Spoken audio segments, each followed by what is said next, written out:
ফাঁকিবাজ হচ্ছে না দুলালটা দিন দিন। কখন ডেকে পাঠিয়েছি, এখন এলো না রীতা পিসি। ইরিটেটিং। বিশাখা, আচ্ছা তুমি কি আমাকে ডেকে বাহ, খুব সুন্দর দেখাচ্ছে। কোথায় যাচ্ছ? কোথায় যাচ্ছি মানে?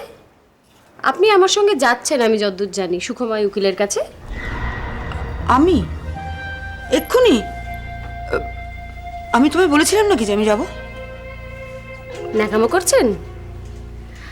আমি কি মনে হয় আপনার এমনি সেজে গুজে মস্করা করছি আপনার সঙ্গে?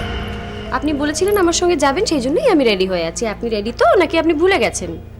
হ্যাঁ, একদম ভুলে গেছি গো। প্লিজ তুমি কিছু মনে করো না বিশাখা।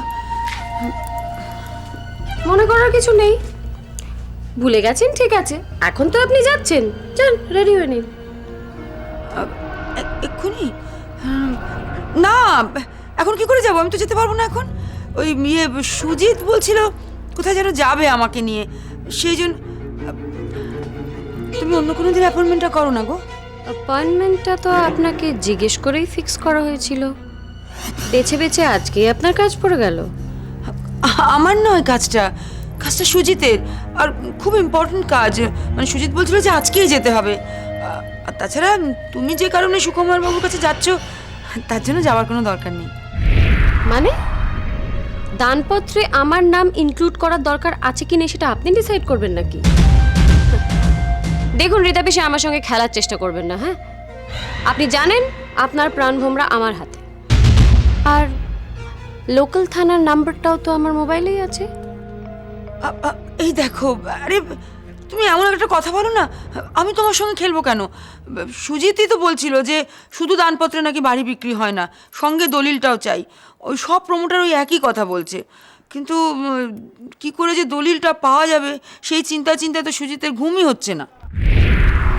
ও, তাহলে আপনারা এখন দলিল খুঁজতে ব্যস্ত হয়ে পড়েছেন, আর তার জন্যই আপনাদের অন্য কিচ্ছু করার সময় নেই।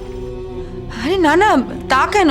মানে আমি বলতে চাইছি যে দানপত্র যখন আমাদের হাতে এসে গেছে তখন দলিলটাও এসে যাবে, ও নিয়ে কোনো চিন্তা করতে হবে না। তা প্ল্যানটা কি বলে ফেলুন, চেপে রাখবেন না। কি করবেন দলিল আদায়ের জন্য? কিডন্যাপিং? একদম বেশি বাড়াবাড়ি করবে না। তুমি খুব ভালো করে জানো যে। আরে থামুন তো, কি করেছিলেন আপনি দানপত্রের সময়? বিষ খাইয়ে দিয়েছিলেন আদিত্যনারায়ণ চৌধুরীকে। এখন দলিল আদায় করতে গিয়ে শ্মশানে পাঠিয়ে দিতে পারেন। দয়া করে সেটা করবেন না, হ্যাঁ?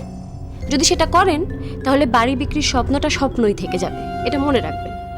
কি করে দলিলটা পাওয়া যাবে সেই চিন্তাটা তোমার না করলেও চলবে। ওটা আমাদের ভাবনা, কাজে আমাদের ভাবতে দাও। দলিল ছাড়া যে বাড়ি বিক্রি হয় না সেটা আমাদের মতো, মানে আমার আর সুদীপের মতো সাধারণ লোকজনেরা জানে, আর আপনাদের মতো অসাধারণ লোকজনেরা এত পরে বুঝলেন। স্পেশালি সুজিত বাবু, উনি তো অসাধারণ এবং উনি নিজেকে অত্যন্ত বুদ্ধিমান বলে মনে করেন। কাজে বোঝা যাচ্ছে এটাই যে উনি নিজেকে আসলে যতটা বুদ্ধিমান মনে করেন উনি সেটা নন। উনি অ্যাকচুয়ালি অত্যন্ত বোকা। সেই জন্য ওনার এতটা সময় লেগেছে বুঝতে যে বাড়ি বিক্রি করার জন্য দলিলের প্রয়োজন হয়। বুদ্ধির খেলায় কে জেতে সেটা এবার দেখা যাক। দেখা যাক দলিলটা প্রথমে আপনারা পান না আমরা পাই। তার মানে তোমরাও কি দলিলের খোঁজ করছো নাকি? কেন করছো? অবভিয়াসলি করব, কারণ আপনি এটা ভালো করে মাথায় ঢুকিয়ে নিন যে এই বাড়িটা আমরাই বিক্রি করব, হ্যাঁ, মানে আমি আর সুদীপ। আর আপনাদের অনেক আগে থেকেই আমরা জানতাম যে বাড়ি বিক্রির জন্য দলিলেরই প্রয়োজন। হ্যাঁ, চলো।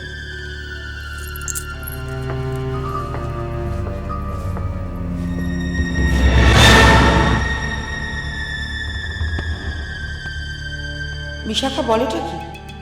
দলিল ছাড়া বাড়ি বিক্রি হবে না সেটা আগে থেকেই জানতো নাকি? নাকি আমি মুখ ফসকে বলে দেওয়ার পর জানতে পারলো? সর্বনাশ করেছে।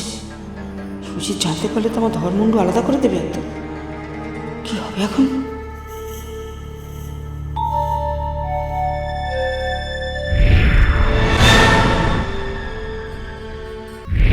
কি বলছিস তুই পরি? এ বাড়ির দলিলটা পাওয়া যাচ্ছে না আর আমি নিশ্চিন্তে বসে থাকবো? তোর কি মাথা খারাপ হয়ে গেছে?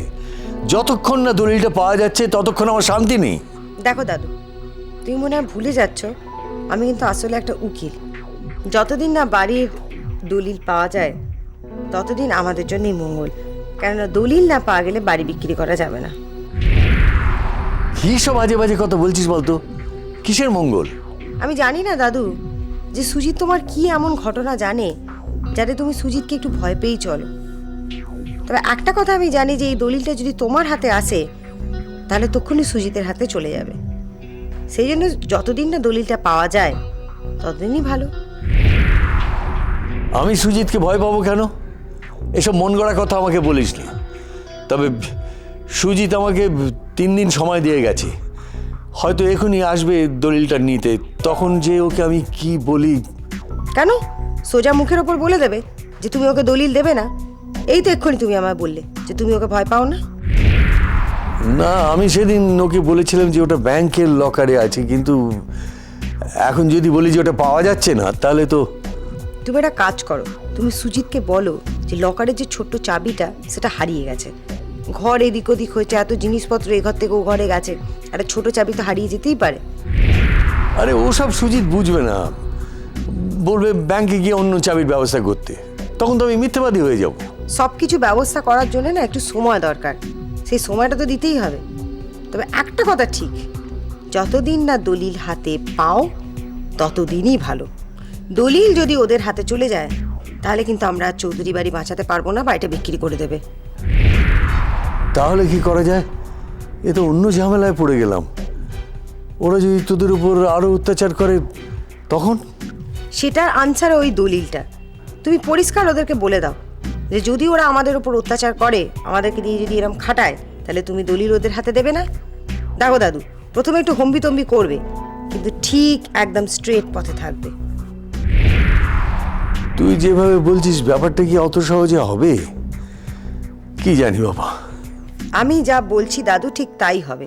তুমি শুধু ওদের কাছ থেকে অনেক সময় নিয়ে নাও, তারপরে দেখো এই পরি কি করে। শুধু একটাই টেনশনের, দলিল যেন ওদের হাতে না পৌঁছয়, আর ওদের কানে এই কথাটাও যেন না যায় যে দলিল হারিয়ে গেছে। তাহলে ওদের বিশ্বাস নেই। ওরা যেরকম গ্রিডি লোভী, হয়তো সারা পুরো চৌধুরী বাড়ি ভেঙে ফেললো যে মাটি থেকে যদি দলিল বেরোয়। হ্যাঁ, শক্তি দিয়ে নয়, বুদ্ধি দিয়ে। ওদের সিল ওদের নড়া, সেটা দিয়ে ভাঙবো ওদের দাঁতের গোড়া। মনে হচ্ছে আপাতত কিছুদিনই বাড়ি বিক্রির টেনশন থেকে মুক্ত হলাম। চিন্তায় চিন্তা আমার রাতে ঘুম চলে গেছিল। অত তাড়াতাড়ি নিশ্চিন্ত হয়েও না, দলিলের পাখা গজায় নিজে উড়ে যাবে। হয়তো ঘর বদলাবার সময় বাবা কোথাও রেখেছেন, খুঁজে পাচ্ছেন না, কিন্তু পিসমশাই যেভাবে চাপ দিচ্ছেন তাতে। আরে বাবা তো মনেই করতে পারছে না দলিলটা কোথায়। পিসমশাই চাপ দিলে কি করে হবে? দলিল না পেলে তো আর বাড়ি বিক্রি করতে পারবে না। কি জানি বাবা, আমার তো মনে হচ্ছে বাবা সব জেনে শুনে চুপ করে রয়েছেন। পিসমশাই চাপ দিয়ে দেখবে ঠিক বার করে নেবেন। এভাবে কথা বলো না নীরু। বাবার সঙ্গে কথা বললে বুঝতে পারবে বাবার মনের উপর দিয়ে কি ঝড় যাচ্ছে। আমাদের দুর্দশা থেকে বাবা চুপ করে থাকতে বাধ্য হয়েছিল।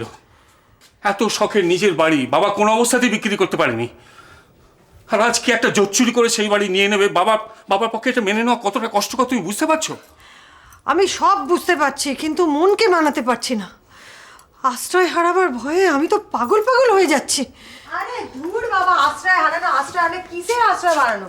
তোমাদের তো বলছি তোমার টেনশন করো না, কারণ বাপের ক্ষমতা নিয়ে আমি থাকতে বাড়ি বিক্রি হবে। শুধু শুধু টেনশন করে শরীরটাকে খারাপ করছো। আরে তোর মা ভাবছে যে সুজিত পিসের চাপে দাদু দলিলটা দিয়ে দেবে। আমি ভাবছি নয়, আমি জানি দলিলটা খুঁজে পেলেই বাবা সুজিত পিসমশাইকে দিয়ে দেবেন। আরে দাঁড়াও না, খুঁজে তো পাক। আগে থেকে দলিলটা খুঁজে না পেয়ে ভেবে টেনশন করে কনস্টিপেশন বাড়িয়ে লাভটা কি হবে? বাবা তো আতিপাতি করে খুঁজছেন, যে কোনো সময় পেয়ে যাবেন। দলিলের তার পাখা গজায়নি যে উড়ে যাবে। তুই কি করে নিশ্চিন্ত হচ্ছিস বাবা কে জানে? দলিলটা হারায়নি, দলিলটা কেউ ঝোপিয়ে নিয়েছে, মানে চুরি হয়ে গেছে। আর এটাও আমি খুব ভালো করে জানি যে এই দলিল চুরি করার পেছনে নিশ্চয়ই কোনো একটা উদ্দেশ্যও আছে। আরে কি বলছিস তুই? কে চুরি করবে? আমরা তো আর চুরি করিনি। ও তার মানে সুদীপ বিশাখা যে প্রমোটারের সঙ্গে কথাবার্তা চালাচ্ছে, তাহলে কি দলিলটা ওদের কাছে আছে? আমি বলেছিলাম না, আমার মন বলছে একটা অনর্থ হবে। এবার দেখলে তো। শোনো শোনো, এত তাড়াতাড়ি না কিছু ভেবে নিও না, কয়েকটা দিন একটু অপেক্ষা করো, তারপরে বুঝবে দুধ কা দুধ পানি কা পানি। আচ্ছা, দলিলটা রীতা পিসি চুরি করে নেয়নি তো?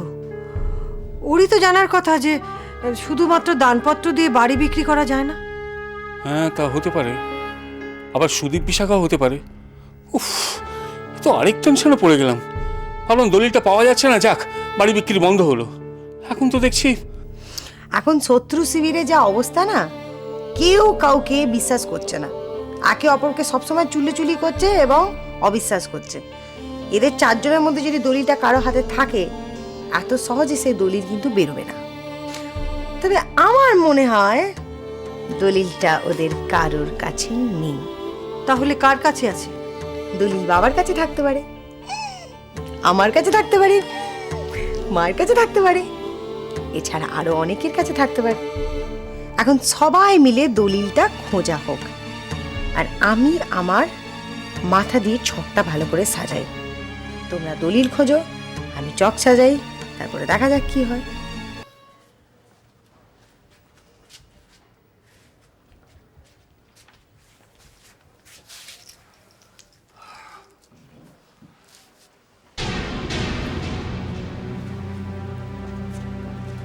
আপনার সাথে একটু দরকার আছে আমার। আমার সময় নেই। তোমাকে তো আমি বলেছি যে তোমার সাহায্যের আমার প্রয়োজন নেই। কেন আমাকে শুধু শুধু বিরক্ত করছো? তুমি চলে যাও। না, যাব না। আমার কথা শেষ না হলে আমি এখান থেকে এক পাও নড়ব না। ঠিক আছে, যা বলার বলে তাড়াতাড়ি যাও। দলিলটা আমার চাই। তোমারও দলিলের দরকার? সুজিতও দলিল চাইছে, তুমিও দলিল চাইছো, কি ব্যাপার বলো তো? ব্যাপারটা আপনার জানার দরকার নেই তো। আমি যা বলছি আপনি তাই করবেন।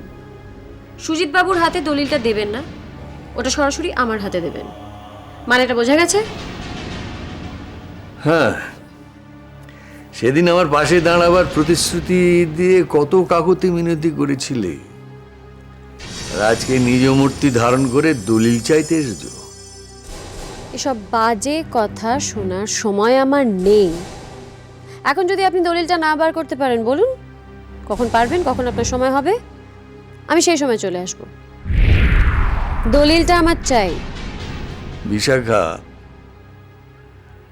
তোমাকে একটা কথা স্পষ্ট করে জানিয়ে দিচ্ছি, যে কোনো কারণে হোক আমাকে নিজের বাড়িতে পরবাসী হয়ে জীবনযাপন করতে হচ্ছে, আর তারই সুযোগ নিয়ে তোমরা আমাদের উপর অকথ্য অত্যাচার করে চলেছ। দেবাকে দিয়ে গাধার খাটুনি খাটাচ্ছ, বৌমা পরীকে দিয়ে ঝিয়ের কাজ করাচ্ছ,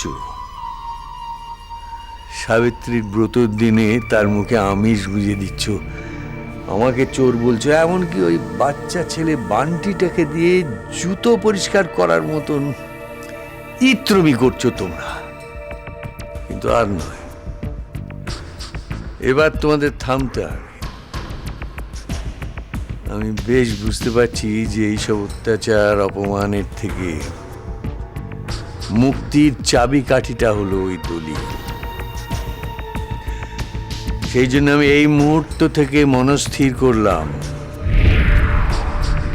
ওই দলিল আমি হাতছাড়া করব না, কাউকে দেব না।